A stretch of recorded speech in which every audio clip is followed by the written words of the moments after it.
Michelle is just a leader, one of the most uplifting and empowering women that has come into my life. She is just all around a giving, pour into you human. She's just the best. Yeah. I had never really had a whole lot of interaction with Michelle until this. You see her on video and you see her kind of at one level, right? And just to see her in a different element. Her energy was super contagious, hearing her enthusiasm, passion, the tears, seeing some of her pains and some of the things that hearing things that she's been through, her ability to open up was really, yeah.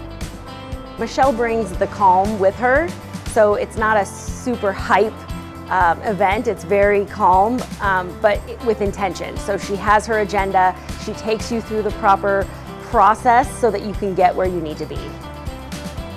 Michelle has a huge heart with no judgment and always opens up space for people to go back to realize who they are, what they can be, and how to live your life in that manner.